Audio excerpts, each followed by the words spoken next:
우리가 K방역 하지만은 현재 여러 가지 문제점들이 많이 드러나 있고 코로나의 이 종결자는 백신의 조기 수급과 집단 면역밖에 없다는 것이 전문가들의 의견입니다. 우리는 정부가 무능과 대응 잘못으로 백신 수급이 문제가 생기고 늦어지는 데 대한 우려를 많이 표시를 했습니다만은 대통령께서는 어제 2월 중에 첫 접종이 시작될 수 있다고 했는데 정은경 질본 처장은 또 상황에 따라 달라질 수 있다고 해서 그야말로 국민들이 언제쯤 백신이 조달이 되고 면역이 가능한 것인지 의문을 가지고 있습니다. 그래서 이번 임시국회 중에 이런 의문을 해소하고 늘 정부가 주장해온 투명한 행정 확인하기 위해서 긴급 현안 질의를 할 것을 민주당에 제안을 합니다. 정부의 책임 있는 사람들이 나와서 국민들 앞에 확실하게 어떻게 백신이 계약이 돼 있고 조달이 되고 수급이 될지를 밝혀주기를 바라겠습니다. 어제 참 민주당과 정부의 눈물겨운 노력 끝에 공수처장 후보 두 사람이 선정이 됐습니다. 여러분 아시다시피 이 공수처 설치법은 지난해에 소위 요건이 되지 않은 패스트 트랙이라는 것을 거쳐서 법사위 숙고기간도 사개특위 숙고기간도 채우지 않은 채 지나갔던 불완전한 법이었습니다. 또 내용도 위헌으로 가득 차 있었습니다. 그래서 위헌이 제청되어 있는 상태에서 이번에는 자기들이 스스로 보장했던 야당의 거부권 내지 동의권을 박탈한 채로 또 일방적으로 필리버스터도 중단시켜서 통과시킨 법인데 거기에 더해서 어제 한석훈 위원이 새로 추천이 되었는데 추천권을 행사할 기회도 박탈하고 또 대상 후보자들에 대해서 제대로 검증할 권한도 박탈한 채 두 사람을 선정을 했습니다.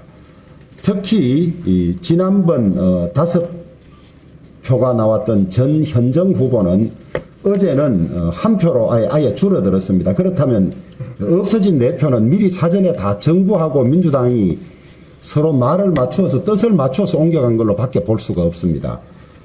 중립적이고 독립적이라는 공수처 추천위원회가 5표를 얻었던 사람이 갑자기 한 표로 내려간 과정도 석연치 않고 이 과정 자체도 사실은 점검되고 검증돼야 할 것이라고 그렇게 봅니다. 금명간에 대통령이 그렇게 바라던 공수처장 후보 한 사람을 지명하겠지만은 우리는 이 과정 전체를 인정할 수가 없고 국민과 힘을 합쳐서 우리나라 사법체계의 건강을 흔들고 또 정권의 비리를 수사하는 것이 아니라 오히려 덮을 이 정권 옹호처 출범에 대해서 최대한 저지할 것을 다시 한번 말씀드립니다. 하일리히 법칙이라고 있습니다. 큰 사고가 나기 전에 작은 사고가 빈발하고 거기에서 정신 못 차리면 반드시 큰 사고가 터진다는 그런 내용인데요. 지금 이 문재인 대통령이나 민주당 지도부 지금 민심이 들리지 않은지 모르겠습니다. 지지율은 급전직하이고 온갖 사고 국정 남맥 이것을 다시 기존 하던 방식을 강화해서 수습하고자 하면 악화될 뿐입니다. 지금 민심에 항복하고 국민에 항복하고 초심으로 돌아가서 정말 취임할 때 했던 취임사에서 했던 대로 국민 통합하고 국민 말씀 듣고 이렇게 해야만 이것이 수습되지 그러지 않고 의석의 힘으로 권력의 힘으로 밀어붙여서 이 난관이 돌파될 수 있다고 생각하면 더 큰 사고에 직면할 수밖에 없다는 점을 다시 한번 경고해 둡니다. 네, 원내대표님 말씀하셨지만 공수처장 추천위원회가 어제 야당 추천위원 한 명도 없는 상태에서 일방적으로 공수처장 후보 추천을 강행했습니다. 최소한의 견제 장치를 다수의 폭력으로 무력화할 때부터 예견된 일이긴 하지만 이는 민주주의의 근간인 여야 합의 정신을 짓밟은 독선의 극치입니다. 이렇게 추천된 후보는 시작부터 정당성과 대표성을 상실했기 때문에 과연 중립적이고 객관적인 수사의 주체가 될 수 있는지 어불성설이라고 봅니다. 한편 문재인 대통령은 어제 인성과 자질 논란이 끊이지 않은 변창흠 후보자를 국토부 장관으로 임명했습니다. 이로써 문재인 대통령은 여야 합의 없이, 국회 합의 없이 임명한 26번째 국무위원을 탄생시킨 것입니다. 내 편을 챙기기 위해서라면 야당은 물론 국민, 언론이 다 반대하는데도 또 사회적 약자의 울부짖음이 있는데도 불구하고 이에 아랑곳하지 않고 대통령이 막무가내로 밀어붙이는 데에 대해서 할 말을 잃을 지경입니다. 이런 와중에 집권당이라는 민주당 의원들 행태는 참 기가 찰 지경입니다.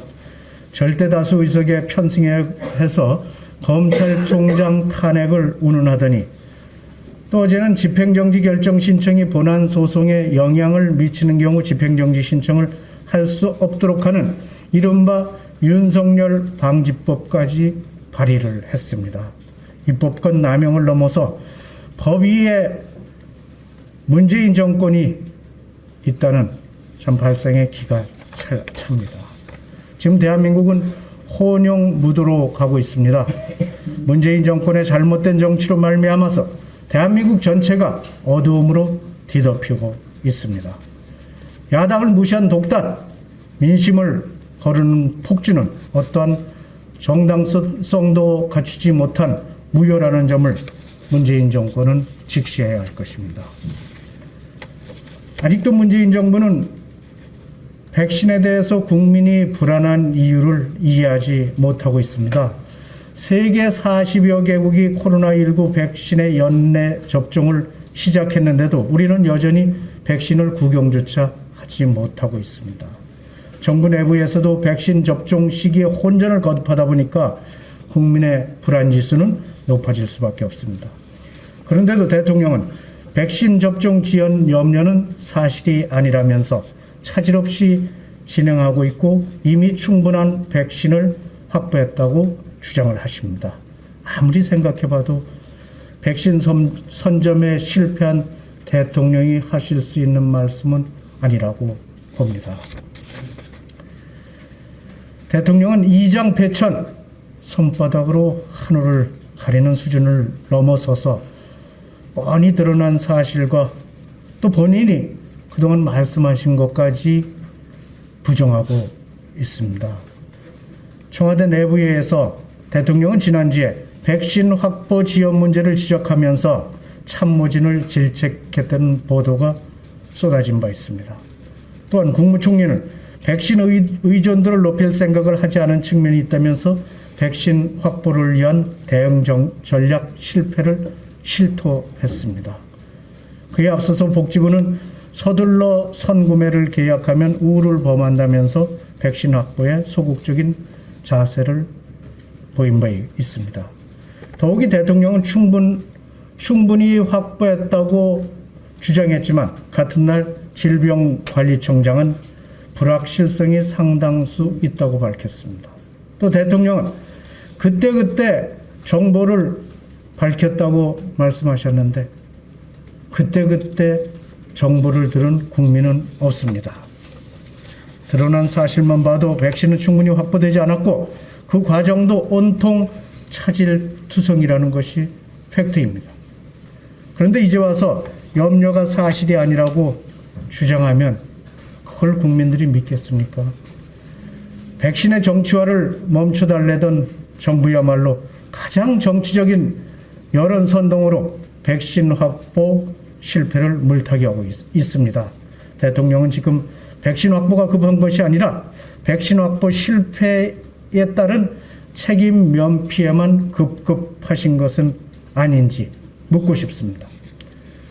지난 일주일간 코로나 일평균 확진자 수가 4자릿수를 기록했습니다. 코로나 확산세가 멈출 줄 모르고 국내에서도 변이 바이러스까지 확인됐습니다. 특히 대통령과 법무부 장관이 윤석열 찍어내기에 혈안이 되어 있는 사이에 국가관리시설, 법무부에서 관리하는 시설인 동부구치소에서는 수용자의 30%인 748명이 집단 감염되었습니다. 수용자들이 살려달라고 외치는데 가두어 놓고 방치한 이 정부의 법무부 장관을 비롯한 관련자들의 무능과 무책임을 엄히 질책하지 않을 수가 없습니다. 국민에게만 강한 족쇄를 채우고 정부는 제대로 자기 할 일을 하지 않는 이 문재인 정권 실상을 보는 듯합니다.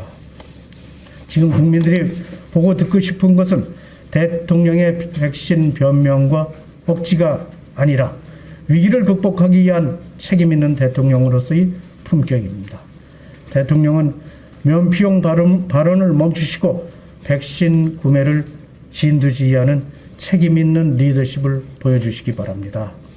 제약사를 통해서 구할 수 없다면 이미 백신을 충분히 다량 확보한 국가들에게 외교전을 통해서 백신을 확보하는 그런 역량을 모두 쏟아서 국민들에게 안심시켜 주시는 것이 현실적인 방안이라고 생각합니다.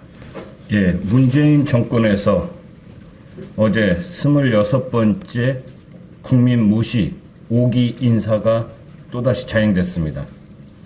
변창흠 국토교통부 장관 후보자입니다.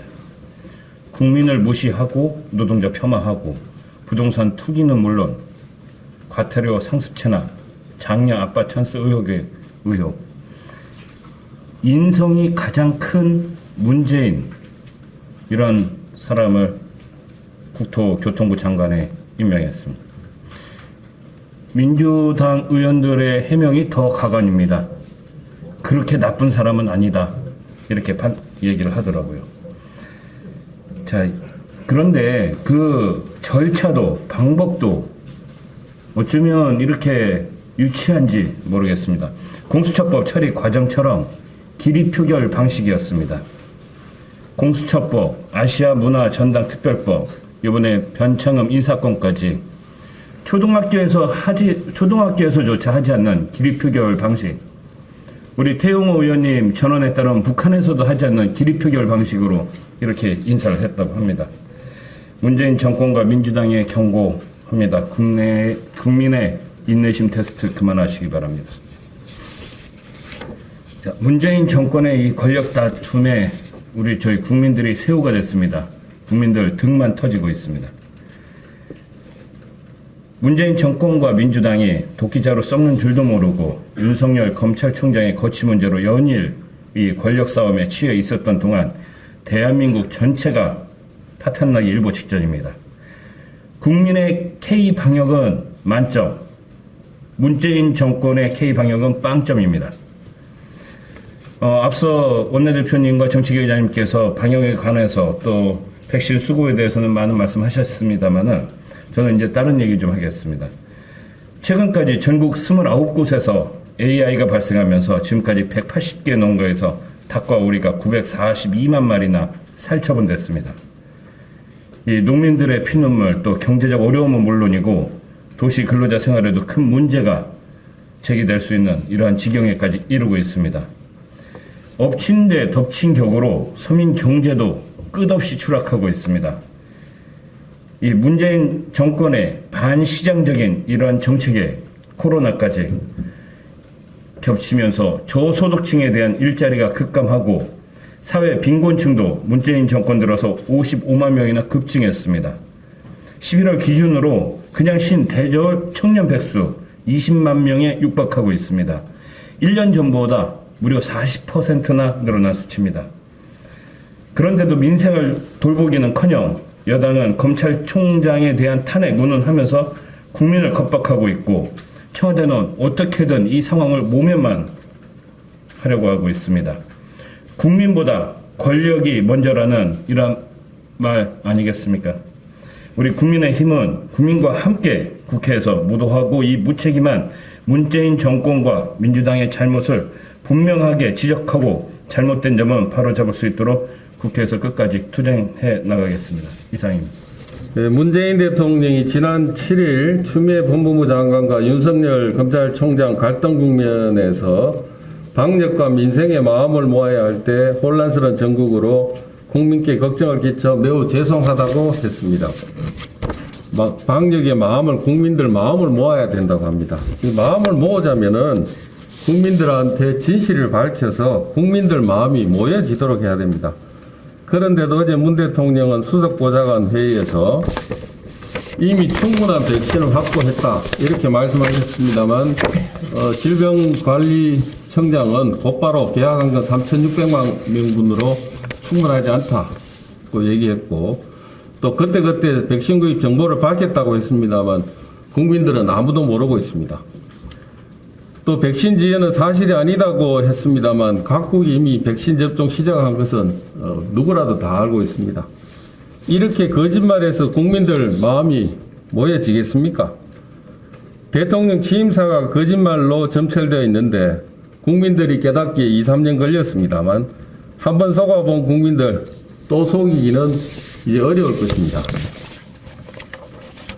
또 최근 대통령이 윤석열 징계 관련해서 혼란 초래한 점에 대해서 사과하고 법원 결정을 존중한다고 얘기했습니다. 사과는 잘못을 인정하고 용서를 구하는 것입니다. 그런데 윤석열 총장권에 대해서는 적시 항고에서 효력을 다투고 있습니다. 이게 대통령 사과가 이런 겁니다. 진정성 있는 사과가 아닌 말만 던드러한 사과에 지나지 않습니다. 대통령께서 광화문 광장에 석고대죄하러 가야 될 그럴 상황입니다. 그런데도 국민들한테 이렇게 거짓말로 국민들을 속이려 들면 어떤 국민이 대통령을 용서하겠습니까? 지금이라도 대통령께서는 헛된 거짓말로 국민들 속일 생각하지 말고 국민들 앞에 좀 더 진실하게 다가서시기 바랍니다. 예, 대북전단금지법 일명 김여정 하명법이 민주당이 강행 처리해서 이 약법이 국회를 통과를 했습니다. 이와 관련해서 연일 국제인권단체는 물론이고 미국, 영국의 그 의회와 또 서방 민주국가 등에서 이 김여정 하명법에 대한 비판이 쏟아지고 있습니다. 이런 가운데 미국에서는 내년 1월에 톰 렌터스 인권위원회가 대북전단금지법 청문회를 예고하고 있습니다.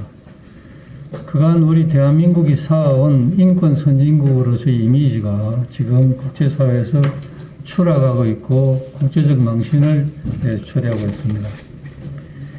이와 관련해서 오늘 10시 반에 국내에 있는 대북단체 27개 단체가 헌법재판소에서 이 악법에 대한 효력정지 가처분 신청 및 헌법소원을 제기할 예정으로 있습니다. 또 이 국회를 통과를 했지만은 이 남북관계발전법의 일부 개정 법률안을 저희 당의 외통위원들 중심으로 개정안을 만들어내서 제출할 예정으로 있습니다. 그것은 대북 전단을 살포하거나 대북 확성기 방송 등을 할 경우에는 3년 이하의 징역이나 3천만 원 이하의 벌금에 처한다. 이 독소조항들을 전부 드러내서 우리 국민의 기본권을 회복하는 그러한 개정 법률안을 저희들이 오늘 의회에 제출할 예정으로 있습니다. 네, 이상입니다. 오늘은 JTBC의 공수처 미화 드라마 기획 철회를 지난번 가방이 차에서 공개 경고했는데 다시 한번 경고드리고자 합니다. 그리고 KBS 이사에서 수신료 인상 상정을 계속 연기하고 있는데 이에 대한 입장을 말씀드리고자 합니다.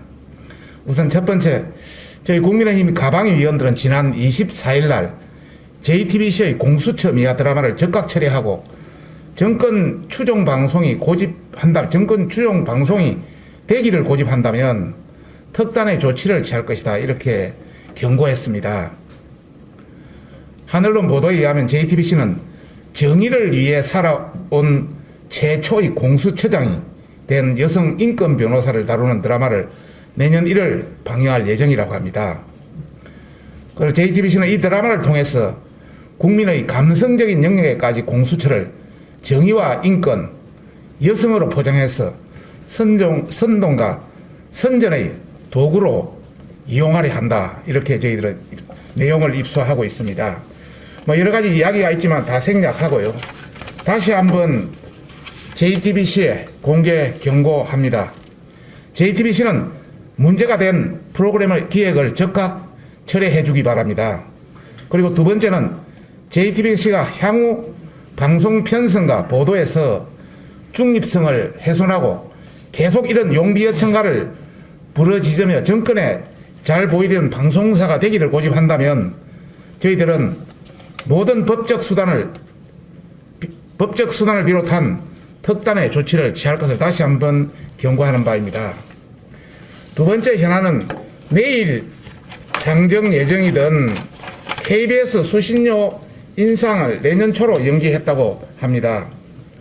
연기된 이유는 현재 코로나 상황이 심각하고 또 수신료 인상에 따른 공적 책무를 강화한 방안을 추구한다는 이런 이야기가 있습니다만은 지난 12월 15일 날 여기 원내 대책회의에서 본 의원이 공개 발언으로 KBS 그 수신료 인상 시도를 강력히 비판한 거기에 따른 일련의 조치라고도 생각합니다. 최근에 과학기술 정보통신부와 한국방송광고진흥공사에서 발표한 자료를 보면은 온라인 광고비는 매년 급격하게 증가합니다. 반면 방송 광고비는 매년 지속 감소 추세에 있습니다. 특히 지상파 TV 광고 매출액은 올해 1조 2,447억 정도로 전년 대비 12.5%로 격감했습니다. 그래서 KBS는 이 결과를 근거로 해서 광고비가 줄었으니까 수신료를 인상해서 KBS를 적자를 메워야 된다고 다시 국민들에게 부담이 되는 청구서를 들이밀고 있는 것입니다. 국민들이 들으면 속아 웃을 일이다 이렇게 생각할 겁니다. 편파방송, 편향방송, 왜곡 보도로 국민들이 지상파 TV를 외면하고 그래서 지상파 TV 광고 매출액이 감소하고 있다는 것을 국민들이 더 잘 알고 있다 이런 말씀입니다. 세계적으로 공영방송의 모범이라고 되는 방송은 BBC라고 생각합니다. 이 BBC도 TV를 소유한 모든 가구로부터 수신료를 징수하는 현행 제도를 BBC도 계속 주장하고 있습니다. 그러나 영국 정부는 다매체 환경에서 이전처럼 BBC가 보편적 서비스로 이용되지 않는다고 하면서 제도의 전면 개편을 주장하고 있습니다. 외국의 대표적인 공영방송인 영국의 BBC도 정치적 중립성, 과도한 징수, 서비스 프로그램의 불만족 이런 걸로 인해서 수신료 자체에 대한 전면 개편 위기에 처해 있습니다. 국민의 호주머니에서 빼가는 것을 한계가 있다는 것을 극명하게 보여주는 사례라고 생각합니다. 양성동 KBS 사장은 코로나 공포와 위기를 외면하고 KBS 수신료를 인상하려 했고 국민의 원성과 비난 여론 속에서도 뒤늦게 부랴부랴 인상안을 연기했고 또 수신료 인상이라는 국민적 현안을 아니면 말고식으로 하는 강행과 연기를 번복한 이런 세 가지 이유만으로도 국민에게 사과해야 됩니다. 그리고 만약 인상을 추진한다면 본인의 사퇴도 함께 고려해야 된다는 것을 강력히 요구합니다. 오늘 아침 보도에도 현 정부는 계속 국민들에게 과대 홍보를 하고 있고 때로는 결과를 보면 허위 홍보를 하고 있습니다. 백신 4,600만 명분을 확보했다고 말씀을 하시는데 코백스 퍼실리티 1,000만 개는 변수가 존재하는 확보 개수입니다. 그건 개발도상국이나 이런 후진국에 우선순위를 주기 때문에 우리한테 온다는 보장이 없고요. 이미 또 제일 먼저 확보했다는 아스트라제네카 백신 1,000만 명분만 이제 조금 내년 초에 예정대로 된다면 도입, 접종이 가능할 것 같고, 그 다음에 얀센의 백신 600만 명분과 화이자 백신 1,000만 명분, 모더나 백신 1,000만 명분은 그 중에서도 모더나 것은 1월에 계약 예정입니다. 아직 확정이 된 것이 아닙니다. 그래서 실제로는 2,600만 명분이 계약이 완료됐는데, 정부는 언론 보도를 통해서 계속 18세 이상 모두에게 접종 가능한 4,600만 명분을 확보했다.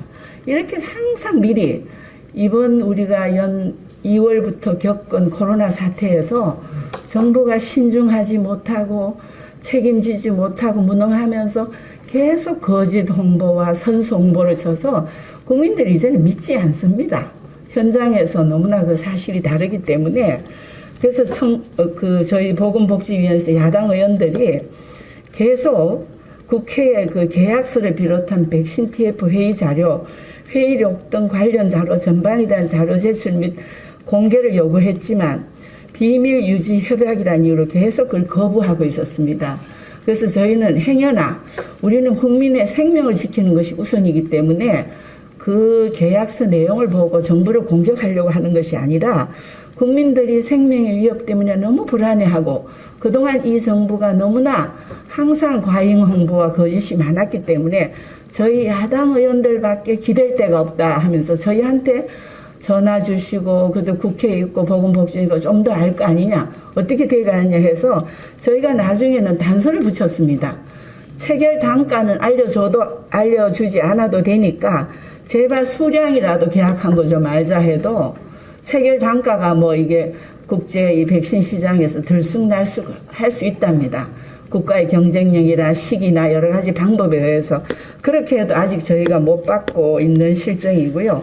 오늘 아침에도 또 지금 여당 대표께서 뭐 지금 현 정부가 조기 진단, 조기 치료, 조기 예방 이제 백신 확보가 성공하면 이렇게 해서 여전히 우리는 K-방역이 성공하고 있다는 이런 또 앞서가는 자화자찬을 또 하셨어요.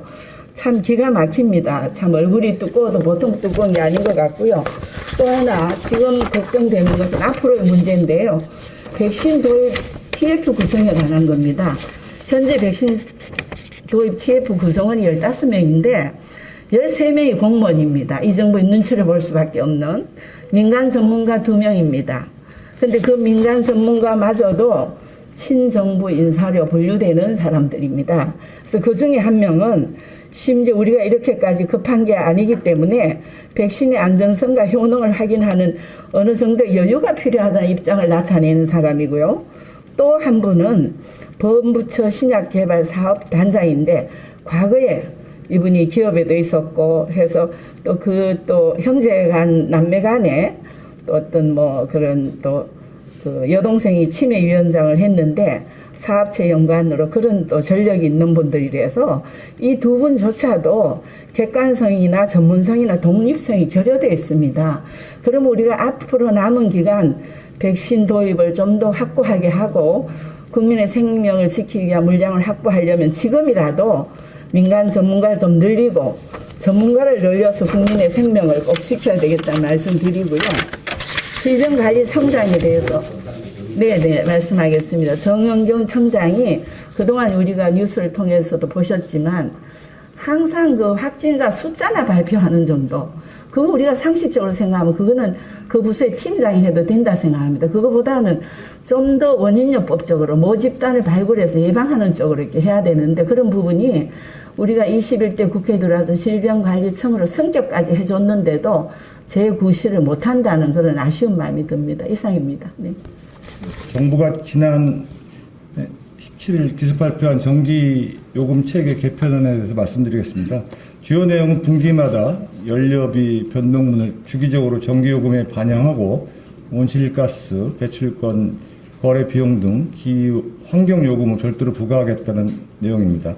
정부는 내년 상반기 세계적인 코로나 여파로 인한 저유가로 전기요금 인하 가능성을 내세우고 있습니다. 정부 설명대로라면 4인 가족 평균 사용량이 350kW일 경우 전기요금이 월 1,080원 내린다는 것입니다. 하지만 연료비 조정요금과 관련해서 전기 사용량이 적은 가정용은 부담이 적은 반면 산업용은 부담이 가중될 수밖에 없습니다. 특히 반도체, 철강, 석유, 화학 등 수출 경쟁력이 있는 국내 대규모 제조업 기업들의 부담은 커질 수밖에 없는 실정입니다. 이처럼 전기요금이 인상되면 기업의 생산비용 증가로 이어지고 결국 소비자인 국민에게 전가될 수 있습니다. 신설된 석탄 발전 감축 비용도 기업에는 상당한 부담으로 작용할 수밖에 없고 신재생에너지 의무 비행 비용 RPS 등은 앞으로 얼마나 오를지 예측 불가한 상황입니다. 또한 600만 1인 가구 등 전력 가구량이 적은 가구 상당수가 할인받았던 전기요금 공제 제도가 2021년 7월에 50% 축소되고 2020년 7월에 완전 폐지되면서 일정 소득 이상의 1인 가구에게는 사실상 최대 월 4,000원 인상 요인이 발생될 것으로 예상됩니다. 결국에 본 전기요금 개편으로 인해서 정부는 당장의 전기요금 인상 요인이 없어서 국민 체감 효과는 크지 않다고 설명하고 있지만 유가 상승과 기업의 생산 비용 증가 시 결국엔 소비자인 국민에게 부담이 전가될 것으로 예상됩니다. 그동안 탈원전 정책으로 인해서 정책 부담을 지던 한전은 기업과 국민들께 경영 부담을 합법적으로 이전하게 되는 셈입니다. 또한 기후환경 요금 관련해서 향후 전망은 예단할 수 없고요. 정부와 민주당이 주로 예시를 들고 있는 독일의 경우 전기요금 고지서에 신재생 관련 비용이 별도 표시되는데 관련 비용이 전체 전기요금의 4분의 1에 달한다는 보도도 있습니다. 상당한 부담으로 작용할 가능성이 있습니다. 향후 임시회가 열리면 전기 수급 기본 계획에 대해서 심도 있게 살피고 꼼꼼히 따져서 국민들에게 그 실상을 알리도록 하겠습니다. 지금 영국발 코로나 변이 바이러스가 국내에도 처음 발견되었다고 정부에서 발표했습니다. 변이 바이러스 차단을 위해서 정부는 지난 23일부터 영국을 출발해 국내에 도착하는 항공편 운항을 중단을 했습니다. 그런데 이보다도 앞선 22일 영국에서 입국한 일가족에게서 변이 바이러스가 검출되었습니다. 이미 영국 정부는 지난 12월 중순부터 신규 확진자의 3분의 2가 변이 바이러스에 감염되었다고 발표한 바가 있습니다. 그런데 정부의 이러한 늦장 대처로 입국 금지 조치가 사실상 상당히 늦었습니다.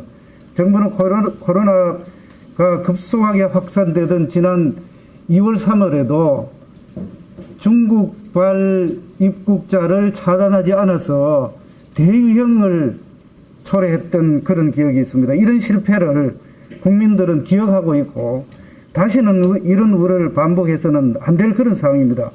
지금 세계 각국이 자국 내 변이 바이러스 유입 차단책을 잇따라 발표하고 있습니다. 그런데 우리 정부는 이렇게 늦장 대응함으로써 굉장히 앞으로 문제가 있을 것이라는 그런 전문가들의 걱정이 있습니다. 정부는 지금부터라도 영국을 거쳐서 들어오는 경유 입국자까지도 차단하고 이미 영국을 경유해서 들어온 입국자에 대해서도 전수조사를 하는 등 적극적인 조치가 필요한 상황입니다. 코로나 백신 접종이 사실 언제 될지 모르는 그런 상황에서 걱정이 굉장히 많은데 전파력이 거의 1.7배, 거의 2배 가까이 되는 훨씬 빠른 새로운 변이 바이러스가 유입 확산된다면은 심히 걱정되는 그런 상황입니다. 중국발 입국을 조속히 차단하지 않음으로써 1차 유행이 대유행이 됐던 그런 상황을 생각해서 변이 바이러스 차단에 총력을 다해야 될 것을 분명하게 말씀드립니다. 간단하게 한 말씀 드리겠습니다.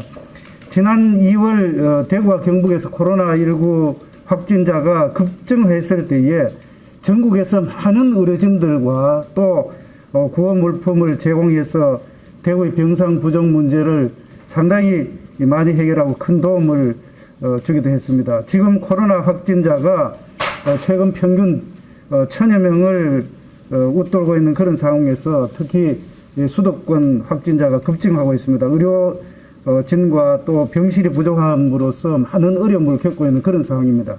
이럴 때에 이런 상황에서 대구광역시는 지난 19일부터 어제까지 대구 지역 병원 병상을 이용한 타 지역의 환자가 260명이 넘었다는 그런 것으로 알려져 있습니다. 코로나19 확산을 온몸으로 막아냈던 대구 경북 대구의 경험과 노하우를 수도권을 포함한 타 지역에 지금 현재 나누고 있다고 그렇게 생각합니다. 앞으로 지방자치단체 간에도 지역 간의 나눔 협력이 많아졌으면 하는 그런 바람으로 대구의 사례를 소개해 드립니다. 이상입니다.